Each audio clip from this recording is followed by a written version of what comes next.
Have you ever watched someone hand a man a weapon he built himself and watched him reach for it anyway? That is the only way to describe what happened when Jimmy Kimmel read 158 Truth Social posts out loud, and Donald Trump responded by posting 22 more. Kimmel walked out in front of the El Capitan audience on the night of December 2, 2025, carrying one thing, a printout. He placed it on his desk before he sat down. He did not reference it immediately. He opened with his standard monologue cadence, measured, building, calibrated to the specific temperature of a room that already knew something unusual was coming because the printout was visible, and nobody on a late-night desk places a document before they sit down unless the document is the entire point. By the time he picked it up, he had the audience's complete attention. By the time he finished reading, the clip was already moving. And by the time Trump responded, 22 posts before 2 a.m., escalating in fury and capital letters and the specific grammatical disintegration that arrives when anger outruns the ability to organize it. The story had already written its own ending. The printout was a transcript, 158 Truth Social posts posted by the President of the United States between 9 p.m. and midnight on December 1st. Not paraphrased, not summarized, verbatim, in sequence, time-stamped. Kimmel read them in order, the full arc of a single night's output from the man who was, as Kimmel put it, supposedly running the country. The audience absorbed the first 12 posts in silence. By post 20, one person laughed, a single, involuntary sound, the kind that escapes before the professional social instinct can suppress it. By post 40, the whole room was laughing, but unevenly, the way people laugh when something is simultaneously funny and not funny, and the body has to do something with the combination. By post 90, the laughter had changed register entirely. Lower, more sustained, more uncomfortable. The specific frequency of 400 people processing something they had not expected to process tonight.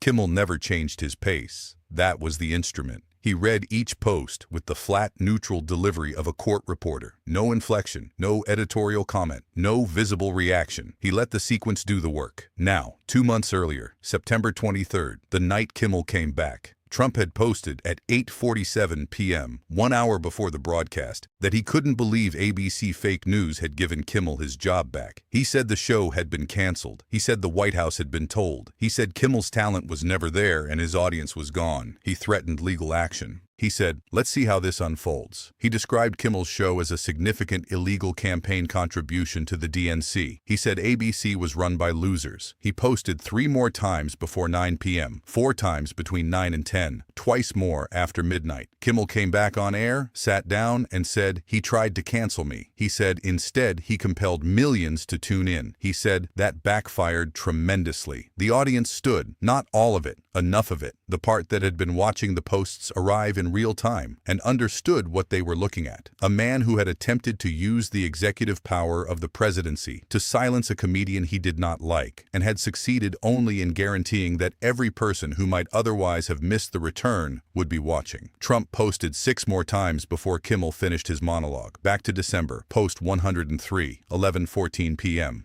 A reprise of the October meltdown, capital letters appearing in every sentence. The word fake, deployed 6 times in 4 consecutive posts. The phrase, "no talent bum," appearing for the 2nd time in 17 minutes. Kimmel reads it without expression, his voice carrying the flat authority of someone presenting evidence that doesn't need presentation assistance. The camera on his face the whole time. Not cutting, not offering audience reaction shots, not editorializing with a wide shot. Just Kimmel's face, the printout, and the words coming out in sequence. Then he reached post 131. He paused. 1 beat. Not dramatic, just the pause of a man locating a specific line. Then he read it. The post from the Home Alone 2 clip, Trump's 1992 cameo, which he had reposted at 11:38 p.m. on December 1st, between a post attacking the Federal Reserve and a post about media bias. Kimmel said, "I believe this was the last time Donald Trump was happy."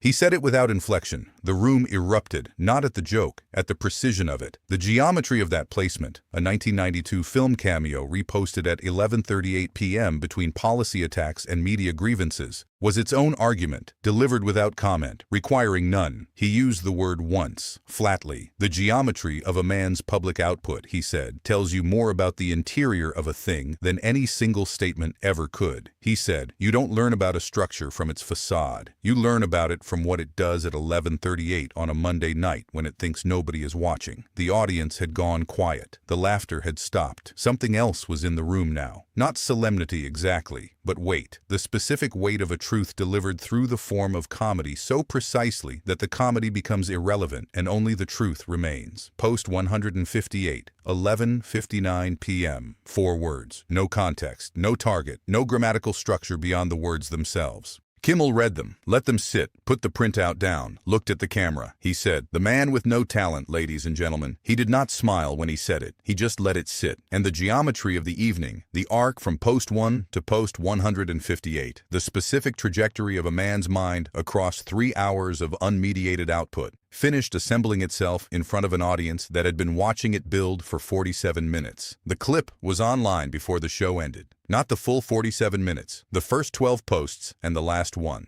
Bookends. The arc contained in 2 samples, viewed 11 million times before midnight, 17 million by 6 a.m., 31 million by the following evening. Trump's counterattack arrived at 1:17 a.m., then 1:34, then 1:51, then 2:09, each post longer and angrier than the one before. The word bum appeared 4 times across 3 posts. The phrase lowest ratings in television history appeared twice in posts 47 minutes apart using identical capitalization, which meant it had been pre-written or recalled from memory with the specific fidelity of a line rehearsed so many times it no longer required construction. Each post was screenshotted within seconds of publication and placed beside the corresponding Kimmel reading. The juxtaposition was not engineered. It assembled itself from the raw material of a man who could not stop responding to the thing he claimed not to care about. Advisors told him to stop posting. One Republican strategist, speaking anonymously, said, "They told him he was giving them free publicity." He said, "But he can't help himself. It's personal. It is personal. That is the specific and important truth at the center of all of it. Not political, personal."